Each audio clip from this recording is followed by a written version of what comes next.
Okay.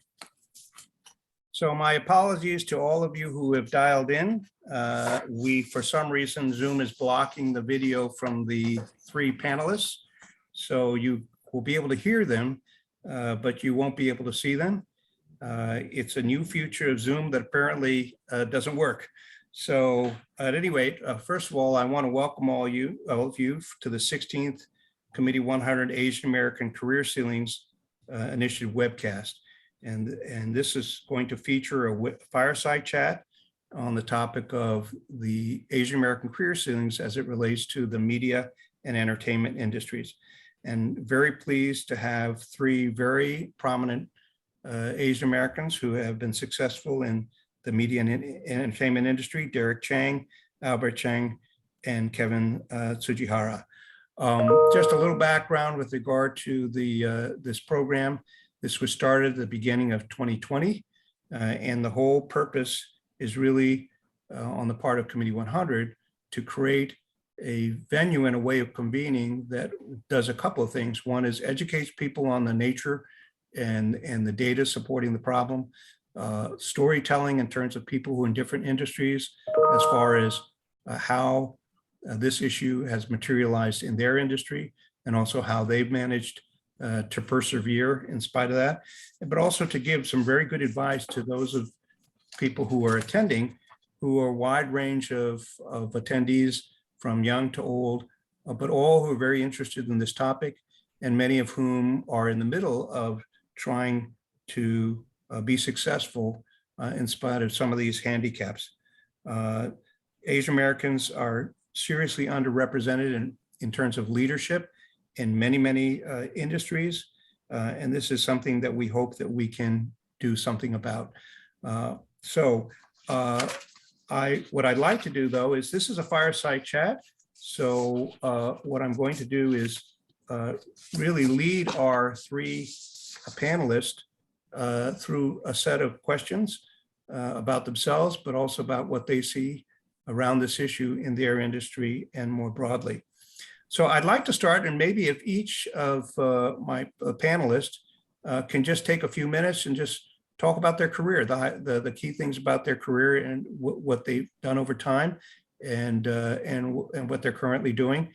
And for no reason other arbitrariness, so start alphabetically and by last name. And Derek, would you like to start off?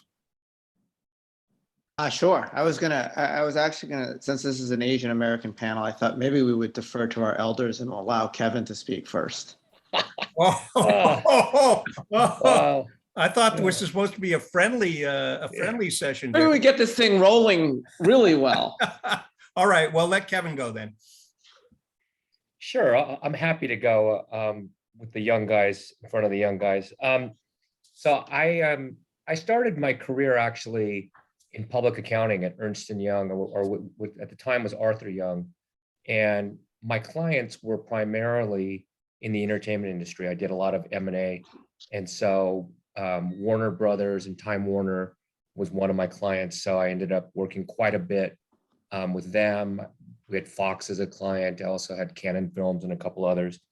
And then I went to Stanford and got my MBA and did a startup first in 1992 that I did for a couple years, and then I literally there was a big change in policy and tax policy, and so it impacted this business quite dramatically. So we sold out, and I was in a situation where I really wasn't sure what I wanted to do. I knew all the things that I didn't want to do, and so I took a very nondescript job at Warner Brothers, who was one of my clients, as a director of special projects in the accounting group. And I had opportunities in their business affairs group and the strategic planning group. And I ultimately ended up going in the accounting, going down that path. Didn't think that I was going to be there for very long. I thought it was just going to be I was going to do something more entrepreneurial and go back and do another startup. But one thing led to another, and I was there for 25 years. The last 6, I was the CEO and chairman. In the last couple of years since I left Warner Brothers, I've been doing a lot of private investing. I'm in the process of forming a fund right now. And it's been a very, I mean, there's been so much dislocation in the media industry, and to see kind of the technology media convergence that we've been talking about for so long, kind of actually hitting in the as dramatically as it is right now, it creates a lot of opportunities for investment, not only in media, but in a lot of other sectors as well. So I've been doing that. Yeah, that's right. Wonderful. And oh, by the way, Kevin, who can say that being an accountant doesn't lead to exciting things, right? Yep, absolutely. Okay, Albert, would you like to go next? Oh, by Derek's logic, he's next. Okay, all right. You guys are clearly, you've sort of figured this out, right? Yeah, touche. I guess, like Kevin, I kind of started off in a different career and then got into media and entertainment. I started off as an investment banker after college, although I guess I was probably more of a glorified spreadsheet analyst and copier. And then, like Kevin, went to Stanford Business School, and as I came out, didn't really know what I wanted to do, but I had grown up on the East Coast. So going to Stanford was my first real experience being on the West Coast. And I realized the one thing I wanted to do was stay in the San Francisco area. And so I hooked on with what at the time was a small cable television company called Intermedia Partners. And back in those days, it was a pretty fragmented industry. And so my boss was a guy named Leo Hendry, who hired me, and I went to work for him for several years, and we were rolling up a bunch of different cable systems across the country. One of our biggest partners was TCI, which at the time was the biggest cable television company in the country. And 3 years into that gig, John Malone, who is probably one of the most famous people in cable television, hired my boss to be his number two, and my boss asked me to come along with him. And so I ended up at TCI for several years until we sold TCI to AT&T. And then from then, sort of had a multiple sort of roles on the distribution side. I was with Charter Communications at one point, and then spent a long time at DirecTV running the content business there. And that's where I really met both Kevin and Albert, because at DirecTV, I had to do deals with Kevin at Warner Brothers and Albert at Disney to get their content onto the DirecTV platform. Along the way, I also sort of moved over to the content side and the sports side. So prior to joining Charter and DirecTV, I actually helped start the Yes Network, the Yankees Sports Network in New York. And then following my time at DirecTV, I decided I wanted to take an international role. So moved with my family to Singapore to go run the nascent Asia business for Scripps Network. Scripps, which at the time owned Food Network and HGTV and the Travel Channel. Spent 3 years in Singapore and then moved to London to run their international business out of London. Scripps was then sold to Discovery Communications, at which point I left and took a job with the NBA as a CEO of NBA China for a couple of years. And ultimately, because of COVID, really, because my family had actually stayed in London during this time, I was kind of forced to choose between staying in China or going back to my family, and that was a relatively easy decision. And so since then, I was just actually running a small technology company that I've left last month. I also sit on the board of Liberty Media, which is John Malone's media company, which owns Formula One, Sirius XM, the Atlanta Braves, and a few other boards that I've been sort of spending time with also. So very long-winded introduction, but as you can tell, one of the things about me is I have a tough time holding a job. So I've had too many of them over the course of my career. But I'll turn it over to Albert. Albert, go ahead, Albert.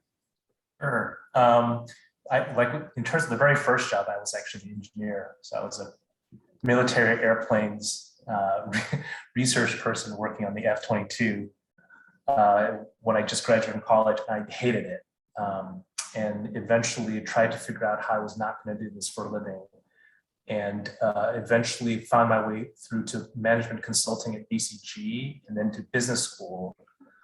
at Harvard, which is how I thought I could actually make the change to entertainment, which at the core of it was what I really wanted to do.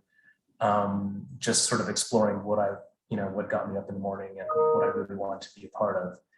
And so that transition was kind of an interesting one, but eventually after business school, the very first job, I eventually went back to consulting, but then the very first job that I got in the entertainment industry was working for Jeff Shell, who was at the time the CFO of Fox Liberty Networks, which was a joint venture between Liberty Media and Fox in creating regional sports networks. And I worked for Jeff for about a couple of years and kept bugging him about the internet because we were doing deals with sports leagues and sports teams in these regional sports networks that went on for 5 to 10 years. And so I kept saying, these are 10-year deals. The internet's going to change the way people watch TV. Aren't we worried that we don't have internet distribution rights? At the time, it was like the 1998, I think. So it wasn't necessarily a huge priority. But Jeff kind of knew that I was interested in digital and how digital was transforming, the way entertainment was distributed. And so he put me on a different project to kind of launch new digital cable networks, which is a little bit different than streaming. And then I basically worked on launching Fox Sports, the college sports networks, and then left that to work at Disney, in which I became part of the affiliate sales and distribution team, again, focused on distribution. And that's how I met Derek, negotiating, for carriage on cable systems and satellite. And also, again, became very intrigued by the impact of the internet on digital rights. And so I unfortunately was the instigator of a 16-page digital rights provision that wound up in all these carriage agreements. Sorry, Derek. And to help us figure out how to preserve as much of our rights in case that there was a shift in the way the distribution environment was going to happen. And so I was in that job for about 5 years, sorry. And in about 2005, Anne Sweeney, who was the head of the TV group, tapped me to start what was called digital media at the time. And the goal was really to try to figure out what to do with all the content and how are we going to navigate through the digital environment. So that was sort of a totally different job where we decided that part of the strategy was to go direct to consumer in 2005. And that started the iTunes deal in 2005. And then in 2006, we started streaming Lost and Desperate Housewives on ABC.com. And so I did that for about 10 years. From that point of streaming those shows all the way to, I think at the end when I left, was finally streaming the ABC local stations over the internet. And then I left in 2015 to work for Amazon, because at the time they were just starting to build a studio. And I thought it was just kind of interesting to figure out, well, how do you build a studio within a technology company? And just sort of figured it out from there. And this is where I am. I've been here about six and a half years building the studio for Amazon. Yeah. Well, I think the first observation is all three of you have had some very different career paths in terms of, where you started, where you ended up, but also the movement from different companies to other companies. And I want to make a general comment though, and that is, the media and entertainment industry there are many different segments. So it's kind of hard to generalize and say, well, the following is true for all media and entertainment, because it's quite different. So whether it's making movies or theater or cable, it can be quite different. But it is true that the three of you are somewhat different in that you've been able to be very successful in what has been generally not seen as necessarily a Asian American friendly industry in general. So what I'd like to do is to invite each of you to really say, given how successful you've been, what are some of the catalysts that help you be successful, whether it's education or mentorships or opportunities, and end up, as in the case of all three of you, having very senior positions in the industry. because the three of you are not, say, typical, right? Because the more typical is a lot of people get stuck in the middle ranks. So it'd be very helpful to know what you think those catalysts were that helped you get to the top. And this is to all three of you, so you can, any one of you can answer in whatever order you wish. I'll start. This is Kevin Tsujihara. So I think that one of the key things as you embark on any career is picking the right boss. Your boss picks you, but also you picking the right boss. And I'd mentioned that I had 3 different opportunities, and if you looked at them on paper, on which job was the best, I probably took the least glamorous, the least on sounding as an opportunity, as an entry point into a company. But I had the best boss. It was the guy that I had worked with in the past. I had a lot of trust in him. He had a lot of trust in me. And he put me in situations that allowed me to be exposed to the senior management at Warner Brothers. And you have a lot of bosses that prevent you and aren't comfortable doing that. And he ultimately ended up working for me as my other bosses, as a couple of my other bosses did as well. But it was all consistent and it wasn't uncomfortable. In a lot of cases, when you become the boss of somebody that you had reported to in the past, it's a very uncomfortable kind of situation. But in all those cases, those individuals were very comfortable with me. And I think it was really helpful in my career path that I had those types of bosses, because it's very unique and you need to find them. Yeah, so one of the things that comes up in all of these webcasts is having the right mentors is really critical. And I think, Kevin, I think that's, what you're saying, right? Yeah. I mean, but in many cases, a mentor isn't a direct, your boss can thwart you in a lot of these situations. And I don't think that that's kind of your mentor can give you really good advice, but the person that you directly report to is very critical that they don't try and thwart your career because they're uncomfortable or be based on their insecurity. Yeah, I would agree. I would agree Derek. with Kevin that, certainly this is Derek, I think a lot of it was luck for me in the sense that I took it. Well, part of it was sort of the willingness to take a chance on a job as opposed to going in a more traditional role right out of business school where, cable television at the time wasn't necessarily a spot where people ended up.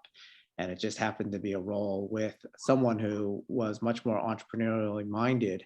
I took a job with him, this guy, Leo, that I mentioned earlier. And he ended up basically, providing opportunities and putting his trust in me at an early age. And I think something that does happen that you see is there are people that move quickly sometimes, and that's how you ultimately can accelerate your career path. But that's not something you necessarily have full control over.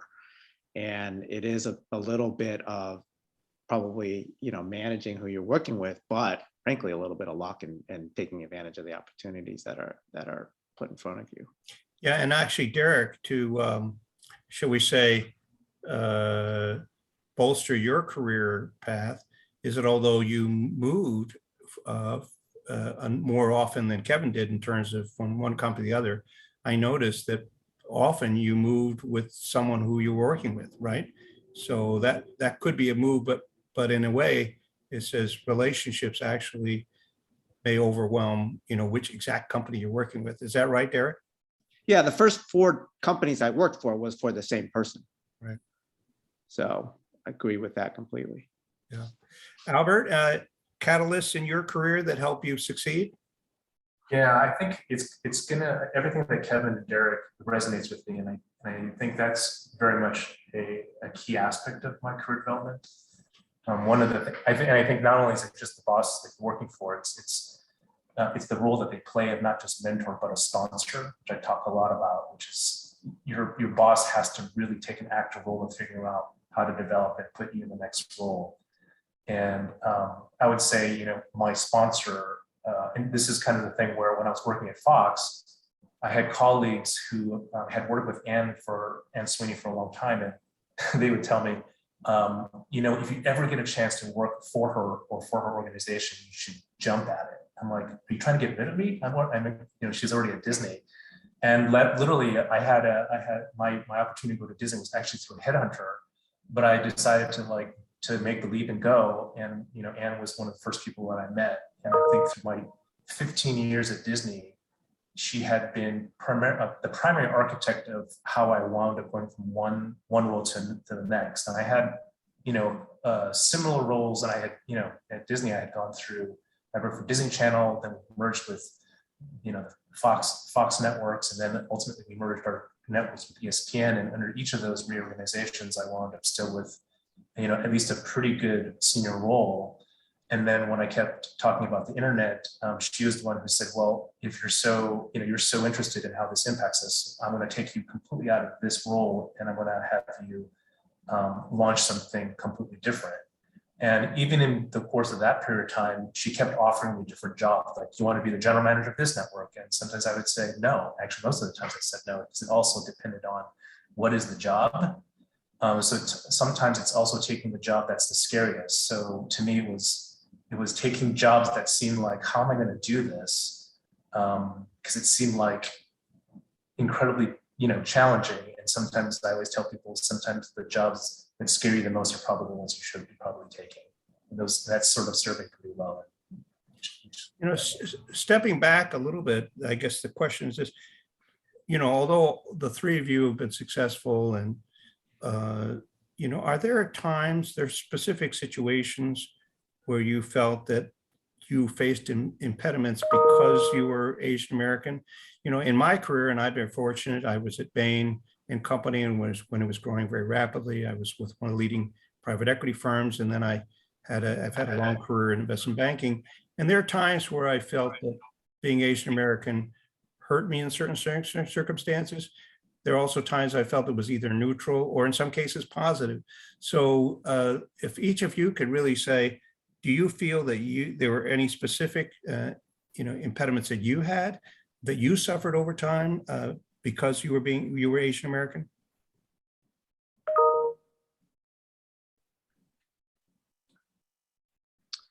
For me, I would say yes. Earlier in my career, for sure, and it always came through with feedback that you would sometimes get. I don't know if people who are attending would get similar types of feedback from their bosses, which is some variation of executive presence, or the ability to articulate or make a case or an argument for something in a very public way. And I oftentimes, so it's a little bit of a combination of either how people perceive me in the workplace, but also very much, you know, more of an internal and inherent, you know, handicap that I put on myself, probably, and this is probably, you know, based off of hours of therapy, which is, you know, how you grew up as in Asian culture, which is conformity, you know, respect for hierarchy, the way that, you know, there's just a thing where it's like, even if dad was wrong, you don't say it, he's probably right.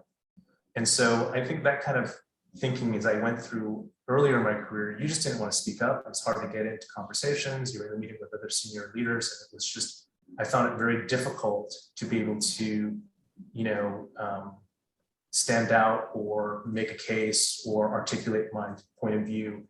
It was just difficult, and I for years couldn't figure it out. And for many, and for my own introspection, and also getting feedback from other people, as well as really good bosses that were my sponsors, and getting that really constructive feedback, I inched my way to get a little bit more confident in what I was saying and what I believed in, and then making the case. And I think over time, that became something that became more of an asset for me, but it was hard in the beginning because I didn't quite understand it. And a lot of it wound up becoming that whole, I'm not sure if that guy has executive presence. And it's always been something that kind of haunted me in the early part of my career. Hopefully it's not what I'm getting now. I don't know that, but certainly in the beginning, it was one of the things I needed to. Albert, from across the table, we always considered you the silent killer.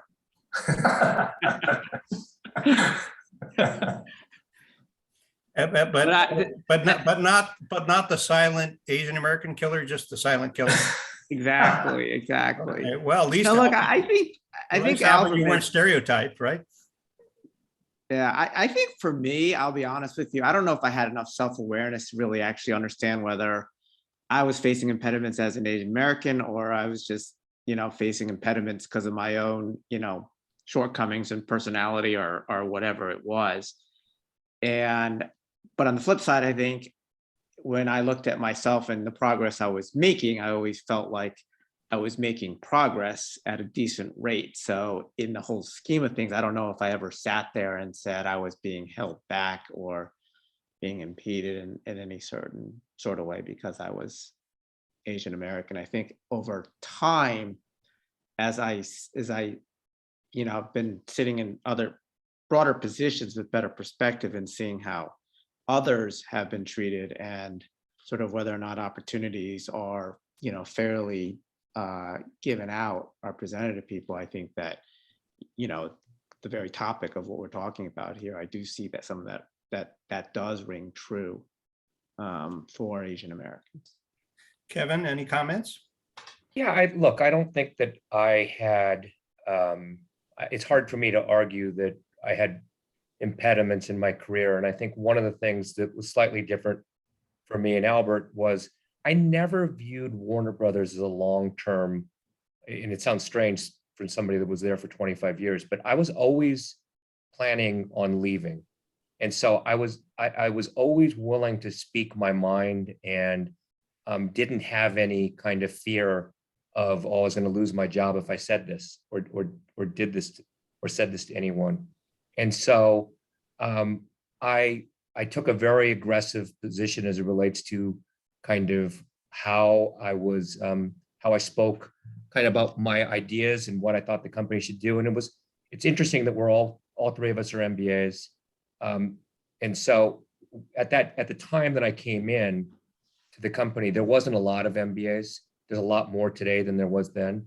And the industry, especially on the film and television side of the business, which is where I came from, or that's where I worked, it wasn't as analytical as it is today. It was much more kind of instinctual. But I don't think it was overt. I think Derek mentioned it. There's a lot of things of biases that exist for not only Asian Americans, but all minorities and women. And you don't, it may not be as overt, and you see it in the media as well. I think it's the way that Asian Americans are portrayed and a lot of the stereotypes that Albert was mentioning. Yeah. By the way, Kevin, we all have MBAs, but 2 from Stanford, 2 from Harvard, so sort of a standoff, right? Peter, Kevin, Peter, I'm sorry. I'm sorry, just to build up on Peter, there's one thing that might be interesting. When you talk about catalyst and sort of my own sort of cultural aspects of sort of thinking about this from an Asian American perspective, the one person who pushed me to think this way was a woman that I met. Her name is Jang Hyun. Do you know who she is? She's the author of this book called Breaking the Bamboo Ceiling. Oh yes, and I had absolutely. And I had met her. Not sure through what, but she came to me and she said, "I think you need to read my book." And she gave me a copy of her book. It's like, "Please read this and then call me after you're done with it." And that was the first time she sort of kind of shone a little bit of light of what I was dealing with, which was very culturally based, which is how Asian Americans, the challenges in operating in corporate America, and how culture winds up becoming that sort of layer that it becomes a barrier. And that's the only reason why that's how the lens I looked at through my own professional development, because I didn't see it until she actually said, "Look, here's the research. I want you to read it." This was, of course, 25 years ago. So she's probably going to say that the research is really different now because over time things have changed. But that was the one thing that I felt that was super impactful for me in terms of how culture actually influences the way Asian Americans operate in corporate America, which I think becomes a challenge to advancement because of just how we do the raise or the cultural aspects of how we need to, we're expected to operate.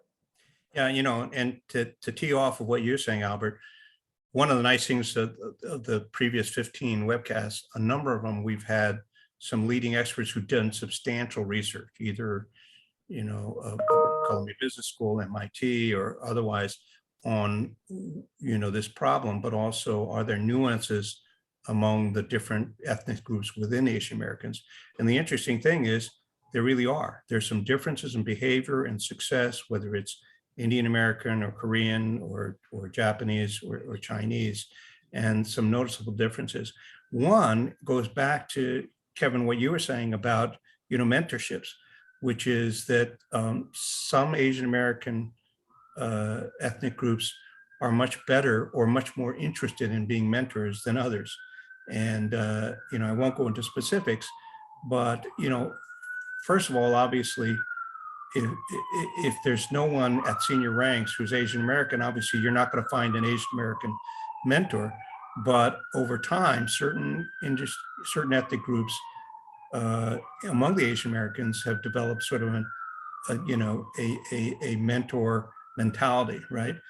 But maybe the three of you is like, to what extent do you, as leaders in the industries that you have been in, at the companies you're in, to what extent can you impact the development of those who are coming behind you? And I'm sure all of you have, but maybe it'd be interesting to hear how each of you, view that and what you personally did over time.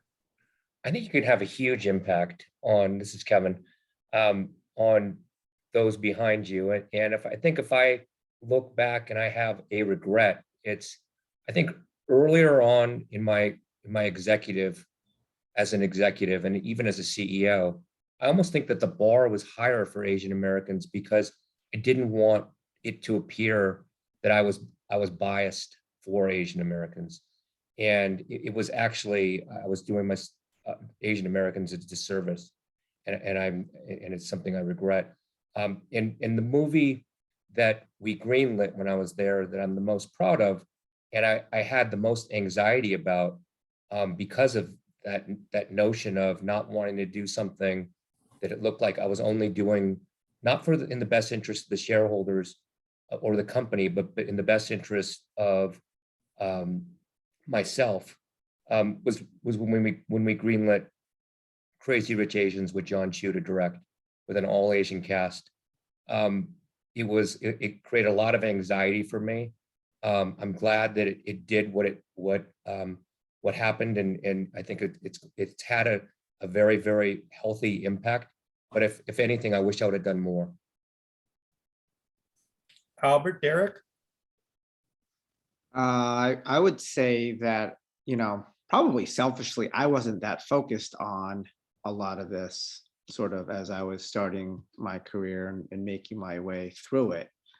I think it wasn't, I guess, and maybe this comes from my own sort of, again, lack of awareness, whether or not I felt like I had faced those impediments, but it took me a while before, I was sort of in a position to be able to help others and then feel that need or the responsibility to do that. And I think, though, it also wasn't just in the context of Asian American, it was sort of, underrepresented folks across the board. And then, as I said earlier, I kind of took my career and took it overseas to Asia in Singapore and then later in China. And so it's a completely different dynamic in terms of, your workforce is there and sort of the diversity and the opportunities that you're trying to create, which during sort of the point in my career where I probably could have been most influential. By the way, Kevin, we had I hosted a C100 panel earlier this year with John Chu on it, which was a great panel that we did as part of one of our conferences. So thanks for bringing up. No, he's a great guy. Albert, any comments about, again, how do you impact the development of those coming behind you? Yeah, I think it goes back to the concept of sponsorship, right? Taking a more active development hand in people who you think are, really going to rise through the ranks. And I didn't really specifically focus on Asians specifically, I think like Derek, I think I looked at, underrepresented people as a whole. So women executives, African-American, Latinos, and certainly Asians. And then it wasn't until the role that I have now that I think, and also through my board participation on CAPE, which is the Coalition of Asian Pacifics in Entertainment, where about 5 years ago, we started this leaders fellowship, because we felt that in order to help have better Asian representation, we needed to have Asian Americans in creative leadership positions, meaning that they were, championing Asian stories, they developed material. And so for 5 years, I've been helping with the curriculum, helping with the process, and we've, sort of put about 40 people, everything from manager to director level, to get them to VP. And I think that's been really critical, which is, help the supply, because oftentimes you hear, well, there are not enough Asians in creative development. And one of the things that we felt strongly is that we could actually get them to that next level, very much so because of, we just wanted to help them with the skills to get them from director to vice president. Ultimately, hopefully, they are able to greenlight anything. And so that's kind of how I'm participating, helping Asian Americans move up. Yeah, I have a question, or actually an observation, a question that occurred to me when Derek was talking about at one point he shifted over to Asia and Singapore, so forth. And that is at least my belief, that some people, they end up with a double-edged sword when they take a position in Asia to be, say, head of Asia, this or that or whatever, because of their ethnicity. And that sometimes can accelerate your career, right? Because you're given an opportunity in growth area in Asia, but it also can be very damaging because you might get stereotyped. And I know some people who took an assignment to be head of Asia or head of something in Japan, and they couldn't get back because they got pigeonholed as the Asia guy, right? So let me ask the three of you whether you think that's true in your industry at all, or maybe not, right? I think it can happen. Go ahead, Derek. I was just going to say, having, gone internationally, I didn't go, though, I'll be honest with you, for sort of my career and to advance my career. I think I went because it was an itch that I wanted to scratch. And I've always been about sort of experiences more than anything, and feeling that life is about experiences, whether they're personal ones or professional ones, and the ability to actually marry both by going overseas. And my family was at a point in our lives where it made sense, and the kids were able to sort of get a lot out of it. That being said, being out in those regions and seeing, the phenomenon that you're talking about, it is a double-edged sword. And I just don't think there's not one answer for it, because it depends on the person, it depends on the company they're with, and the positions that they take. I realize that's a bit of a non-answer, but that truly is probably the answer. And so I think the answer for anyone that is thinking about it is, if I'm doing this for my career, you sort of go through that normal process that you would go through. What are the benefits that I'm going to sort of get out of this? And then also, like you do in your career, you're constantly monitoring, right, and evaluating and taking your own feedback and saying, okay, 2 years into this, is this what I expected it to be? And then, it's up to you to then make further change if it's not what you wanted it to be, whether that means going back to the US, whether that means changing companies to find the right role, whatever it is. I will say, over the last, 10 years, 15 years, when, I was spending time overseas, it felt like a lot more opportunity certainly was available for those who were, excited by those sorts of opportunities, which were building new businesses, much smaller dollar amounts on a lot of things, but the challenges and the fun of doing business in a different part of the world, I think, excites certain people. And I think that's sort of what I found out for myself. Yeah. And I've noticed one thing, and that is among the people I know who took positions as head of Asia or head of whatever, and then ended up succeeding and actually in some cases being CEO, often it's because the nature of the industry they were in was shifting heavily to Asia. So it became logical for that to be sort of the center of gravity.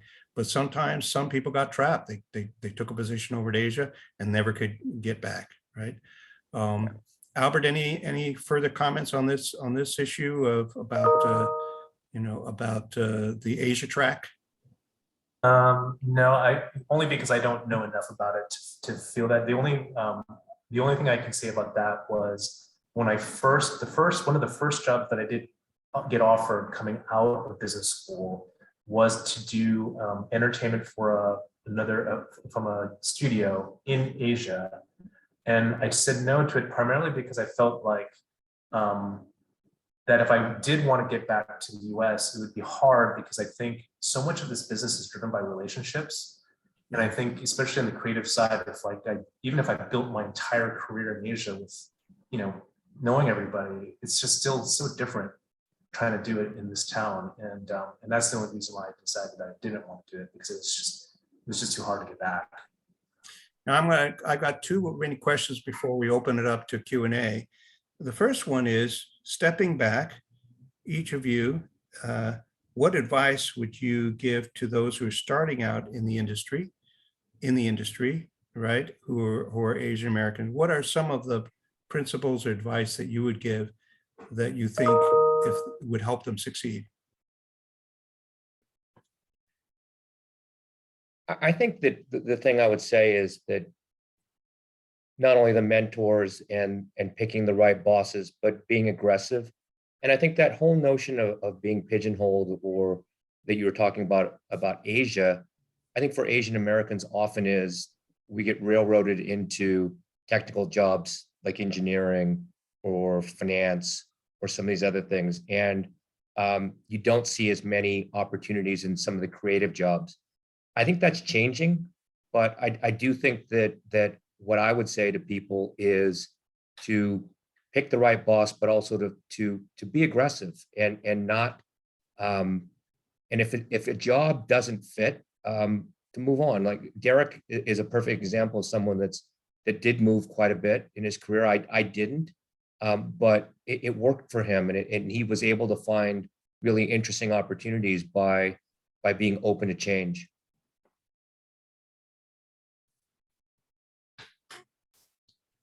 Albert, I would agree. any advice to all these attendees? By the way, I also want to make one comment, which is it is rare that the number of people increases during a webcast, but the number of attendees has been increasing. So usually it goes the other way. So you guys are saying something interesting, I think. Albert, go ahead. I think Albert put one of those Amazon algorithms on to make that happen. Oh, I see. Yeah, hardly. I think Peter's doing a great job.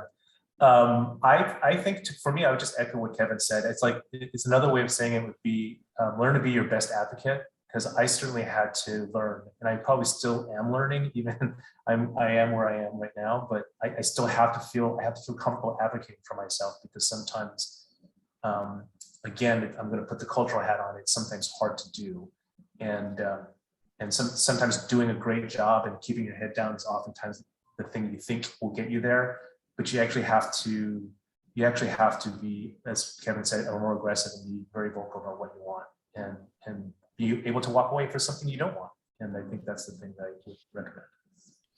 Yeah, and Albert, actually, in one of our webcasts, we had two leading experts who had done a lot of work comparing how the different Asian American ethnic groups succeeded. And one of the issues was that the Indian American population has done better.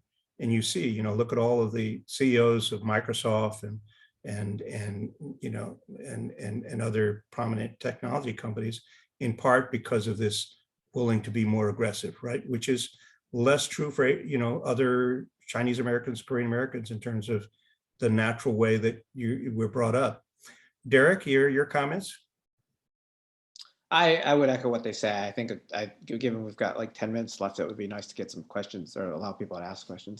Okay, so with that, I have one last question to ask you, and that is, if you put your crystal ball, look at your crystal ball, all industries are going through change. Look at the automotive industry now going through electric vehicles, but the media and entertainment industry probably is one industry that is constantly going through change and reinventing itself at a high pace. So I guess the question is this: how do you think the industry is changing relative to this question? And are some of those changes more opportunities for Asian Americans in terms of being successful? I would say that the big changes that I see are sort of the technology has allowed sort of distribution to sort of happen much more directly, and therefore taken out a lot of the impediments along the way. And then I think the fact that content itself, and Kevin and Albert will speak more to this, I mean, the fact that you can get content from across the globe, going to other areas across the globe, and it's not sort of only US content going out or stuff coming into the US, has just been fascinating over the last 5-10 years. And so all of this disintermediation and the availability to move the content around and have it be accepted around the world, I think just opens up a ton of opportunity for everyone, frankly. Yeah, I think that the disruption that's been happening is going to continue. And I think Albert was one of the early leaders as it relates to the impact of being able to go direct to consumer and what that data gives to both the content provider or the distribution platform. And that's just going to continue over time. And I think, Derek, what you said about local content is absolutely true. And specifically around Asia, Korea has become a cultural kind of leader globally in film, television, music, fashion.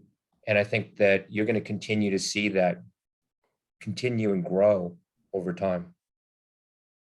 Yeah, I would agree. I think to me, the globalization and the ability to get any content just opens it up. And I think the idea of, inclusivity, diversity, which is becoming a lot more stronger in terms of its voice, will only open it up and people being more open to hiring people of different backgrounds.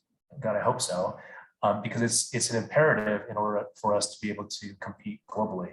And nothing pleases me more when I start seeing, Korean dramas kill it and be a global phenomenon, because it only kind of puts front and center that people who don't understand it need to hire people that do. And so hopefully, we'll see some good ground shifts in how people look at how they need to hire people of all different backgrounds to make sure that their businesses are successful. So we have quite a few questions here, 8 questions, some about different topics.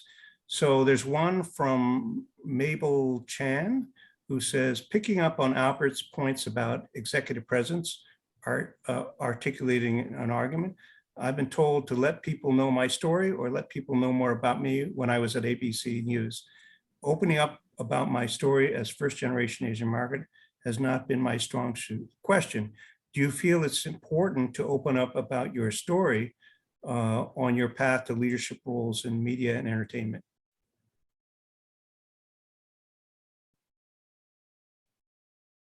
Hi, Mabel. I know. It's you know what it is? I think if, as we get into sort of the future, I'm hoping this is where companies are headed, which is, trying to be your authentic self, because it's hard. And I hope, diversity and inclusion is all part of that. And how do you create a corporate environment or company culture where people are accepted for who they are and they don't have to do code switching when they go home and when they go to work, right? Sort of like, I'm a different person when I'm at home having dinner with my wife versus how I am in the office. And I think, knowing people's stories might help. And I think hopefully people are interested. I don't think people in the past have, but if you're in a company culture that is very inclusive, people do want to know people's stories, and hopefully they're creating an environment that people are willing and comfortable talking about it, because it, makes for a much more fun office, for sure. I'm hoping. Any other comments, Kevin or Derek? No, I think what Albert's saying is true, and I think the part that's hard right now is when no one's in the office. A lot of the time that you would have to do what Albert was describing, oftentimes in meetings or when you're kind of sitting around a table, which doesn't exist right now. Everything is starting the minute the Zoom meeting is supposed to start, and if you're not there, and everything has become very, very efficient with less time to kind of build the culture that Albert's talking about. Now, we have a great question from Warren Louie. Actually, it's a fun question. He says, it's my perception in my work that the entertainment industry rewards bigger, more aggressive personalities. How do you navigate this environment if that's not your style? Do you need to change? And how do you present yourself?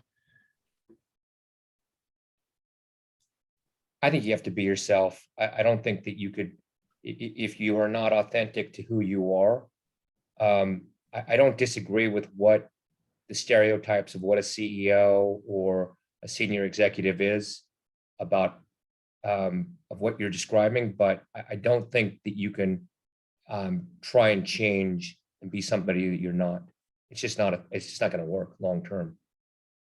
Yeah, I agree. And I think actually, a lot of the personality driven stuff in the entertainment industry, when it was much more relationship driven and, less data driven and things like that, I think plays into it too. And I think the shift though will help also in terms of the direction things are going, that if you're not necessarily just a big personality, but you have other stuff to bring to the table, hopefully that will shine in other ways. Yeah.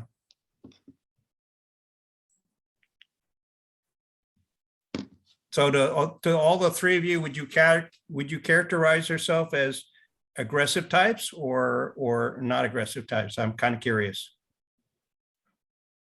Apparently Derek thought I was a silent killer. So. Well, you can be old and and whatever, and aggressive, right? So any thoughts? I mean, is there some truth though to this quote, Warren's first comment about, being bigger, more aggressive personalities, or is that just, a myth?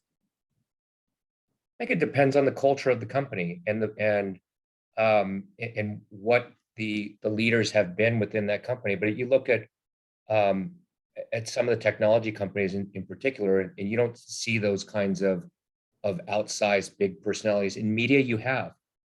Traditionally, there's been a lot of those types of John Malone, Steve Ross, Bob Iger, and Michael Eisner kind of personalities that have been kind of the stereotypical CEO of these companies. But I think it is changing, and but I think it's much more specific around industries and company cultures.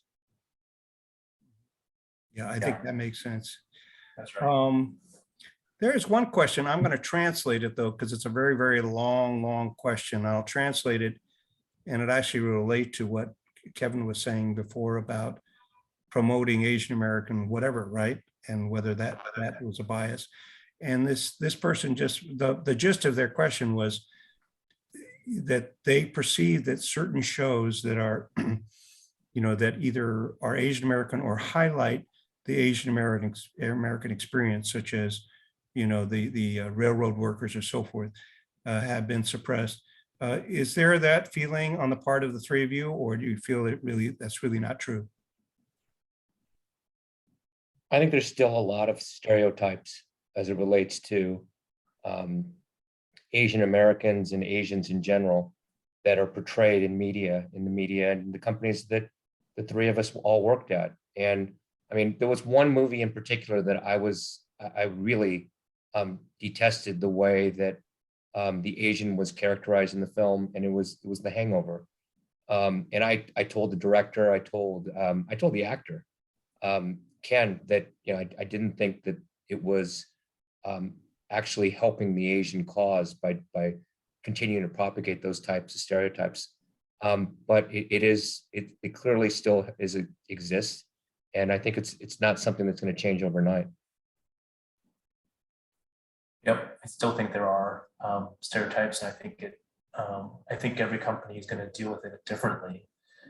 I think for us at Amazon, we take it pretty seriously, and we do have like processes in place, and we have committees, probably more than we need, but it's important to evaluate, because I think the challenge we have is you want to make sure that representation is accurate, but you also want to make sure that the filmmaker or the creator has the ability to freely tell what they want to say.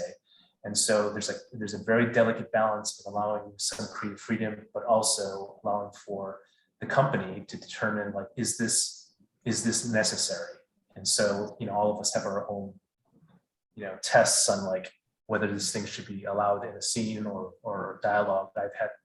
I've gone through 3 or 4 occasions where it's escalated to me, where I've actually had to read the script, look at it, talk with the creator, and tell him it's not going to be in the show. Or sometimes it's okay because contextually I'm okay with it, but it needs to be done X, Y, Z.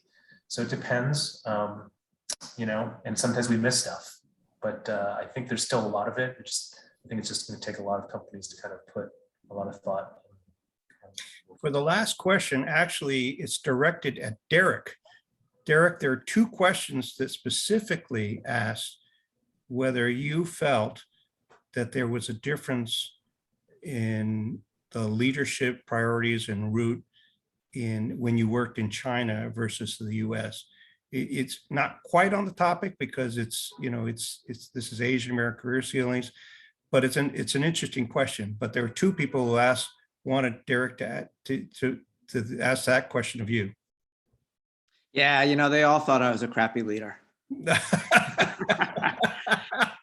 No, but because you were Asian American, right? I think it's probably, I guess I would frame it a little bit differently. I think the challenge is for me sort of coming from an American background, having been born and raised in the US and worked for American companies, and then going to Asia.